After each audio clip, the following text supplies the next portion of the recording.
Buenos días, amados hermanos y amigos en Cristo. Dios les bendiga. Hoy vamos a mirar a través de la palabra del Señor cómo vencer la tentación. Algunos principios para superar tus debilidades. Entonces, bienvenidos a esta enseñanza de la palabra del Señor. Bueno, en primer lugar, pues vamos a definir qué es la tentación. La tentación es un deseo o impulso interior en el ser humano que le impele a hacer, decir o actuar de alguna manera que no es apropiada o que no es la correcta, al menos no la que se esperaría en su situación. Tenemos algunos ejemplos: la tentación de comer un postre a sabiendas de que me causa agrieras u obesidad, la tentación de tomar algo ajeno, la tentación de mentir para quedar bien, la tentación a no pagar una deuda por capricho o no gastar el dinero, la tentación a mirar algo que sabes que es inapropiado. Cuando lo miramos desde el punto de vista de la Biblia, la tentación es pecar, desobedecer a Dios. Bueno, en primer lugar, Dios no nos tienta. Que nadie diga cuando es tentado, soy tentado por Dios, porque Dios no puede ser tentado por el mal y Él mismo no tienta a nadie. Eso nos dice Santiago 1:13. Luego el Espíritu llevó a Jesús al desierto para que fuera tentado por el diablo. Después de no comer nada durante 40 días y 40 noches, Jesús tenía mucha hambre. Entonces el diablo vino para ponerlo a prueba y le dijo: si eres hijo de Dios, dile a estas piedras que se conviertan en pan. Pero Jesús le respondió: escrito está, no solo de pan vive el hombre, sino de toda palabra que Dios dice. Entonces aquí encontramos en la palabra claramente que Dios no puede ser tentado, ni Él tienta a nadie. Entonces, y también nos dice en Mateo 4, del 1 al 4, dice que el que tentó a Jesús en el desierto fue el diablo. Es decir, Satanás es el tentador, nuestro enemigo, el diablo, es el que nos pone a veces la cascarita para que caigamos en tentación.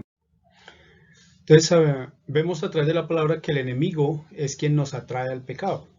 Génesis 3, 1 al 4 lo conocemos cuando la serpiente, dice la Biblia, era más astuta que todos los animales salvajes que el Señor Dios había hecho. Así que le preguntó a la mujer: ¿es cierto que Dios les dijo que no coman de ningún árbol del jardín? Y la mujer le respondió: podemos comer los frutos de los árboles del jardín, pero Dios nos dijo: no deben comer frutos del árbol que está en medio del jardín, ni siquiera tocarlo, porque si lo hacen morirán. Entonces la serpiente le dijo a la mujer: con seguridad no morirán. Incluso Dios sabe que cuando ustedes coman de ese árbol comprenderán todo mejor. Serán como dioses porque podrán diferenciar entre el bien y el mal.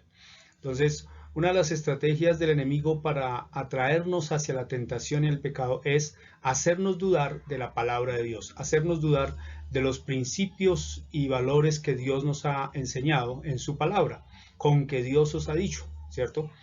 ¿Será por qué Dios les dijo eso? Y empieza a cuestionar al hombre y la mujer en su cabeza para que duden, y la duda lleva a la tentación y lleva al pecado. Vamos a mirar algunas situaciones en las que somos tentados. Hay una situación a hacerlo fácil, sin esfuerzo. Es una tentación. Y en la tentación que nos refiere aquí el ejemplo que encontramos en Marcos 7, del 11 al 13, dice, Jesús dice: pero ustedes enseñan que alguien puede decirle al papá o a la mamá: tengo algo que te podría ayudar, pero lo voy a entregar como corbán, que significa mi ofrenda a Dios. Eso significa que ustedes permiten que alguien deje de ayudar al papá o a la mamá. Así con la tradición que se transmiten unos a otros, ustedes anulan la palabra de Dios y hacen muchas otras cosas como estas. Marcos 7, 11 al 13. ¿Qué quiere decir eso? Que a veces somos tentados a buscar la ley del menor esfuerzo, a no cumplir las normas, a cumplir ciertos requisitos pero otros no. En este caso, la palabra dice: honra a tu padre y a tu madre para que te vaya bien y seas de larga vida sobre la tierra, pero también la palabra dice que cumplirás al Señor tus votos, ¿cierto? Traerás al Señor al templo tus ofrendas y tus diezmos. Entonces, ¿qué decían aquellos fariseos? Le decían al papá y la mamá: tengo este dinero con el que te podría ayudar, pero no puedo dártelo porque ese es el dinero del templo, del diezmo, de la ofrenda. Entonces, con eso se excusaban en el Corbán para no ayudar a los padres, con el pretexto de que iban a ayudar en el templo. Pero el Señor dice que es necesario hacer lo uno sin dejar de hacer lo otro. Es decir, hay que cumplir con las leyes, porque usted no le puede decir al gobierno: no, es que no puedo pagar los impuestos, no puedo pagar el impuesto predial o el impuesto vehicular o el impuesto del IVA, porque tengo que pagar arriendo, porque tengo que pagar eh, una deuda, o porque tengo que pagar el diezmo, o tengo que darle a mi papá o mi mamá. Cada una de esas cosas son obligaciones, son compromisos que tenemos y debemos cumplir en todos, y no buscar la fácil de evadir nuestras responsabilidades. Otra de las situaciones es por las cosas del mundo. Dice Mateo 18, del 7 al 9: pobre del mundo por los muchos motivos que hacen a la gente caer en pecado. Eso es inevitable, pero pobre del que haga pecar a los demás. Así que si tu mano o tu pie te hace pecar, córtalo y tíralo. Es mejor entrar a la vida eterna con una sola mano o un solo pie, que tener las dos manos y los dos pies, pero ser echado al fuego eterno. Y si tu ojo te hace pecar, sácalo y tíralo. Es mejor entrar tuerto a la vida eterna que tener ambos ojos y ser echado en el fuego eterno. Quiere decir esto que a veces por las circunstancias del mundo, por el pecado del mundo, nosotros somos tentados, porque en el mundo dice que es inevitable que la gente caiga en pecado, que la gente ande en desobediencia. Y a veces esa mayoría de pecadores tratan de arrastrar la masa y llevarla hacia esa tentación del alcoholismo, de la drogadicción, de la prostitución, etcétera, etcétera. Entonces dice el Señor que hay de aquel que haga caer, que haga pecar a otro, que mejor no seamos de piedra de tropiezo, de aquellos que animan o invitan a otras personas a la tentación o al pecado. Entonces no debemos dejarnos guiar o llevar por las cosas del mundo. Otra situación que se presenta en la que somos tentados es por la debilidad de la fe. Cuando nuestra fe se debilita, cuando nuestra fe pasa por crisis, entonces somos tentados a desobedecer o a hacer lo que no le agrada a Dios. Por eso dice la palabra en Mateo 26:41: velad y orad para que no entréis en tentación. El espíritu está dispuesto, pero la carne es débil. Entonces, la oración, el velar, la vigilia, la oración, el ayuno es una arma poderosa para nosotros estar en todo tiempo vigilantes, como dice Lucas 21:36: mas velad en todo tiempo, orando para que tengáis fuerza para escapar de todas estas cosas que están por suceder, y podríais estar en pie delante del Hijo del Hombre. Para que podamos estar en pie delante del Hijo del Hombre, para que podamos estar en pie delante del Señor, debemos orar, velar, vigilar, para que no se nos debilite la fe, porque cuando nuestra fe se debilita, somos más vulnerables a la tentación y por ende a caer en el pecado. Otra de las razones es el deseo sexual. En cuanto a las cosas que me escribisteis, bueno es para el hombre no tocar mujer. No obstante, por razón de las inmoralidades, que cada uno tenga su propia mujer y cada una tenga su propio marido. Que el marido cumpla su deber para con su mujer, e igualmente la mujer lo cumpla con el marido. La mujer no tiene autoridad sobre su propio cuerpo, sino el marido, y asimismo el marido no tiene autoridad sobre su propio cuerpo, sino la mujer. No os privéis el uno del otro, excepto de común acuerdo y por cierto tiempo, para dedicaros a la oración, y después juntaros, a fin de que Satanás no os tiente por causa de vuestra falta de dominio propio. Eso nos dice Pablo en Corintios 7, del 1 al 5. Entonces, como seres sexuados, como seres humanos que Dios nos creó con ese impulso y ese deseo sexual. Entonces, dice el apóstol, nos recomienda que bueno sería quedarnos célibes, no tocar mujer. Pero a causa de nuestras pasiones y deseos que arden en nosotros, dice Santiago, entonces es necesario que cada uno tenga su propio marido, cada una tenga su propio marido y cada uno tenga su propia mujer. Es decir, que formemos un hogar, una pareja, para tener dentro de la pareja esa satisfacción mutua del sexo y no estar buscando afuera en otro lugar donde no debemos hacerlo, porque estaríamos pecando contra nuestro propio cuerpo y ofendiendo a Dios. Entonces, el apóstol dice, por causa de que ustedes no tienen dominio propio, no tienen don de continencia, entonces es necesario que se case, y es mejor casarse, dice la palabra, que estarse quemando. Entonces, el deseo sexual también es una de las circunstancias en las cuales somos muchas veces tentados. Otra situación en la que somos tentados es por nuestro orgullo.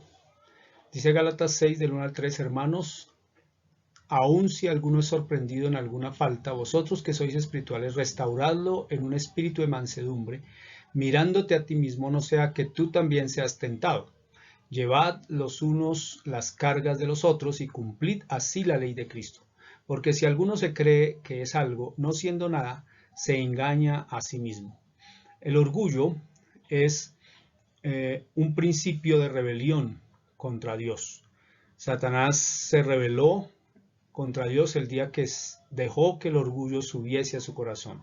Entonces, el orgullo es un mal consejero porque nos hace creernos más espirituales o mejores que los demás y nos lleva a hacer cosas que no convienen. Por eso dice que debemos ser espirituales, restaurarnos con espíritu de mansedumbre, considerándonos a nosotros mismos, sobrellevando las cargas los unos de los otros, para que así cumplamos la ley de Cristo, el amor, donde dice el Señor que amemos a nuestro prójimo como a nosotros mismos, y que ninguno de nosotros tenga más alto concepto de sí mismo que el que debe tener. Entonces, el orgullo también es un mal consejero en estos casos. Las aflicciones, porque en verdad cuando estábamos con vosotros os predecíamos que íbamos a sufrir aflicción. Y así ha acontecido, como sabéis. Por eso también yo, cuando ya no pude soportar más, envié para informarme de vuestra fe, por temor a que el tentador os hubiere tentado y que vuestro trabajo resultara en vano. Nuestro trabajo resultara en vano. Pero ahora Timoteo ha regresado de vosotros a nosotros y nos ha traído buenas noticias de vuestra fe y amor, y de que siempre tenéis buen ánimo de nosotros, añorando vernos también nosotros a vosotros. Entonces, Pablo le escribe a los hermanos y les dice, bueno, yo tengo temor de que pronto por las aflicciones, por las pruebas, por las luchas, por las dificultades, ustedes se debiliten en la fe y entonces el tentador venga a robar la semilla que hemos sembrado en ustedes y nuestro trabajo resulte en vano. A veces cuando las personas pasan por situaciones de aflicción, de enfermedad, de sufrimiento, de dolor, de pérdidas, entonces son tentados a dejar al Señor, son tentados a abandonar la palabra de Dios, a abandonar el camino del Señor. Y esa es una de las tentaciones que debemos afrontar. Existe también la tentación de enriquecernos fácilmente y de manera ilícita. Dice Timoteo, 1 Timoteo 6, 9 y 10, pero los que quieren enriquecerse caen en tentación y lazo y en muchos deseos necios y engañosos y dañosos que hunden a los hombres en la ruina y en la perdición. Porque la raíz de todos los males es el amor al dinero, por el cual codiciándolo algunos se extraviaron de la fe y se torturaron con muchos dolores. Aquí notamos que es un deseo no sano de las riquezas. Es decir, hay deseos necios y dañinos, hay amor al dinero, hay codicia, ¿no? hay envidia, hay muchas cosas y hay personas que quieren surgir, prosperar, enriquecerse con trampas, con engaño, haciendo fraude, haciendo cosas ilícitas, y ese afán por las riquezas los lleva es más bien a la ruina, a la perdición y a extraviarse de la fe y a ser traspasados con muchos dolores, van a sufrir mucho. Por eso el dinero es necesario, pero no debemos amar al dinero, sino amar a Dios y pedirle al Señor que nos dé sabiduría de cómo administrar el dinero. Por eso dice el Señor que no se puede amar a Dios y a las riquezas, o se amará a uno y se aborrecerá al otro, pero no se puede servir a esos dos señores. Otra causa son los malos deseos, sino que cada uno es tentado cuando es llevado y seducido por su propia pasión. Después, cuando la pasión ha concebido, da a luz el pecado, y cuando el pecado es consumado, engendra la muerte. Amados hermanos míos, no os engañéis, toda buena dádiva y todo don perfecto viene de lo alto, desciende del Padre de las luces, con el cual no hay cambio ni sombra de variación. Aquí nos dice Santiago que esos malos deseos, esos malos esos malos deseos que hay en nuestro corazón nos seducen, nos llevan esas pasiones, y esas pasiones nos llevan al pecado, y ese pecado nos lleva a la muerte. Hay un proceso de degradación del ser humano. Todo comienza con malos deseos, con malas pasiones, y cuando se anidan esas cosas en el corazón, van a dar a luz la muerte. Entonces, ojo con esa situación, porque los malos deseos también nos llevan a la tentación, y la tentación al pecado, y el pecado a la muerte, porque dice la palabra que la paga del pecado es muerte, mas la dádiva de Dios es vida eterna en Cristo Jesús. Bueno, ¿cómo podemos vencer la tentación? Algo muy importante es por medio de la palabra de Dios. Jesús nos dio ejemplo cuando fue tentado por Satanás en el desierto. Dice que 3 veces Satanás lo tentó y 3 veces Jesús le citó la palabra y le dijo, escrito está, ¿cierto? Entonces, en la primera ocasión Jesús le dice, escrito está, no solo de pan vive el hombre, sino de toda palabra que sale de la boca de Dios, ¿no? Y luego Satanás lo lleva a un lugar alto del templo y le dice, si eres hijo de Dios, lánzate de aquí abajo, porque escrito está, a sus ángeles mandará alrededor de ti, y también en sus manos te sostendrán para que no tropieces con tu pie en piedra alguna. Entonces Satanás también cita la Biblia y la conoce, pero para destrucción, para mal. Pero Jesús le dijo, también está escrito, no tentarás al Señor tu Dios. Y de nuevo el diablo lo llevó a un monte muy alto, y dice que allí le mostró todos los reinos y las riquezas, y le dijo, todo esto te daré si te arrodillas delante de mí y me adoras. Entonces Jesús le dijo, vete, Satanás, porque escrito está, al Señor tu Dios adorarás y a él solo servirás. Entonces el diablo lo dejó y los ángeles vinieron y lo servían. Aquí vemos que Jesús lo derrota por medio de la palabra escrita de Dios. Escrito está. Entonces tenemos que conocer las escrituras, escudriñarlas para no caer en la tentación ni dejarnos engañar por el enemigo, porque él también conoce las escrituras, pero para tergiversarlas, para usarlas en contra de la voluntad de Dios. También podemos vencer la tentación con las armas del Espíritu. Dice la palabra, también les escribí para comprobar la obediencia de ustedes en todo, así que a quien ustedes perdonen, yo también lo perdono. Y se lo perdono si es que hay algo que perdonar, por consideración a ustedes en la presencia de Cristo. No vaya a ser que Satanás se aproveche de nosotros, pues conocemos sus malignas intenciones. Entonces, una de las armas del Espíritu es el perdón, la reconciliación. Dice la palabra que para que no haya estorbo en nuestras oraciones debemos perdonar y mantener la armonía con Dios y con todos los hombres. En cuanto dependa de vosotros, estad en paz con todos los hombres. Dice también la palabra, por lo demás, hermanos míos, manténganse firmes en el Señor y en el poder de su fuerza, revístanse de toda la armadura de Dios para que puedan hacer frente a las acechanzas del diablo. La batalla que libramos no es contra gente de carne y hueso, sino contra principados y potestades, contra los que gobiernan las tinieblas de este mundo, contra las huestes espirituales de maldad en las regiones celestes.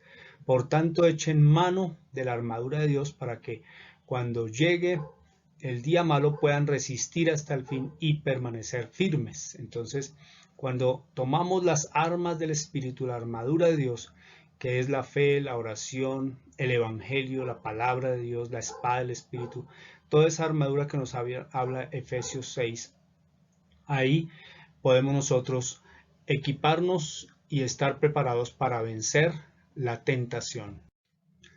Otra manera de vencer la tentación es con prudencia y firmeza. Dice, sean prudentes y manténganse atentos porque su enemigo es el diablo y él anda como un león rugiente buscando a quien devorar. Pero ustedes manténganse firmes y háganle frente.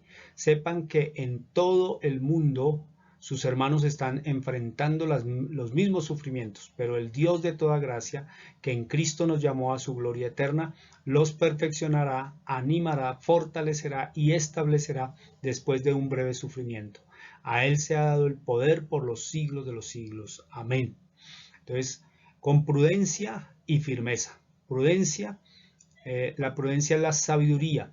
Entonces, la sabiduría que viene de Dios, y la firmeza es el carácter, es el dominio propio, la autoridad que Dios nos ha dado para mantenernos firmes y no ceder a la tentación.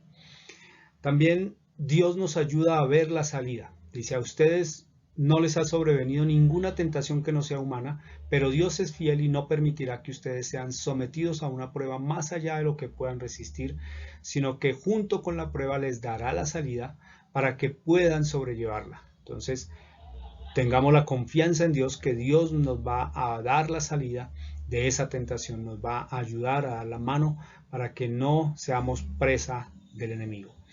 También en Hebreos dice, por eso le era necesario ser semejante a sus hermanos en todo para que llegara a ser un sumo sacerdote misericordioso y fiel en lo que a Dios se refiere, para expiar los pecados del pueblo, puesto que él mismo sufrió la tentación y es poderoso para socorrer a los que somos tentados. Entonces tenemos la confianza de que el Señor Jesús, que fue tentado en todo, pero que no pecó, Él es misericordioso y fiel para ayudarnos, para fortalecernos, para sostenernos a aquellos que somos tentados.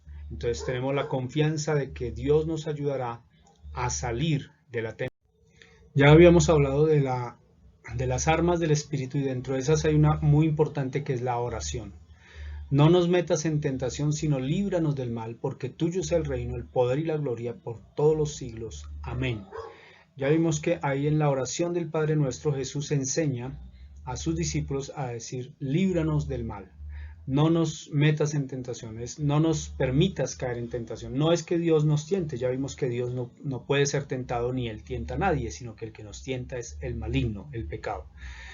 Velad y orad para que no entréis en tentación. El espíritu está dispuesto, pero la carne es débil. Entonces la oración, la vigilia es muy importante para vencer la tentación. No propiciar un ambiente de riesgo, es decir, no proveer las condiciones para que seamos tentados. La noche está avanzada y se acerca el día. Desechemos pues las obras de las tinieblas y vistámonos las armas de la luz. Andemos como de día honestamente, no en glotonerías y borracheras, no en lujurias y laxivias, no en contiendas y envidia, sino vestidos del Señor Jesucristo, y no proveáis para los deseos de la carne, dice Pablo en Romanos. ¿Por qué? Porque nosotros tenemos que huir de la tentación, huir de esos escenarios, de esas circunstancias, de esas situaciones en las cuales podemos estar en riesgo de caer. Entonces dice que andemos como de día honestamente y alerta, ¿cierto? Desechemos las obras de las tinieblas, vistámonos de las armas de luz, porque si nos ponemos a andar en glotonerías, en borracheras, en todas estas cosas, lujurias, laxivias, contiendas, envidias, entonces, o andar con personas que tienen esas características, entonces vamos a dar, como se dice por ahí vulgarmente, vamos a dar papaya, vamos a dar la oportunidad para que el diablo nos haga caer en la tentación. Entonces no debemos propiciar ambientes de riesgo si sabemos que somos débiles en alguna de esas circunstancias. En conclusión, dice, porque no tenemos un sumo sacerdote que no pueda compadecerse de nuestras debilidades, sino uno que fue tentado en todo según nuestra semejanza, pero sin pecado. Acerquémonos pues confiadamente al trono de la gracia para alcanzar misericordia y hallar gracia para el oportuno socorro. Hebreos 4, 15 y 16. Qué hermoso saber que nuestro sumo sacerdote, Jesús de Nazaret, conoce tus debilidades, conoce mis debilidades. Él fue tentado en todo, es semejante a nosotros, Él se humanó como nosotros, pero la diferencia entre Él y yo es que Él no pecó. Y entonces Él venció la tentación y Él sabe cómo ayudarnos para vencer la tentación. Por eso dice, acerquémonos pues confiadamente, con tranquilidad, con confianza, al trono de la gracia. Contémosle al Señor nuestras debilidades, ábrele su corazón al Señor, dígale, Señor, mira, tengo esta debilidad, tengo esta tentación, tengo esta situación, y Él tendrá misericordia, y tú hallarás gracia, y Él te socorrerá, Él te ayudará, te dará las estrategias para que puedas vencer la tentación, para que puedas salir adelante, para que puedas agradar al Señor y no a la carne. Padre, te damos gracias por tu amor y tu misericordia. Gracias, Señor, porque a través de tu palabra nos enseñas, nos das las estrategias de cómo vencer la tentación. Somos débiles, somos humanos, tenemos, Señor, algunas dificultades, Señor, en algunas áreas, pero tú eres poderoso, fiel, misericordioso para ayudarnos a vencer la tentación, para fortalecernos, para animarnos. Ayúdanos, Señor, a entender tu voluntad y tu propósito para caminar en tus sendas de justicia, rectitud, verdad y santidad. En el nombre de Cristo Jesús te lo pedimos y te damos muchas gracias. Amén.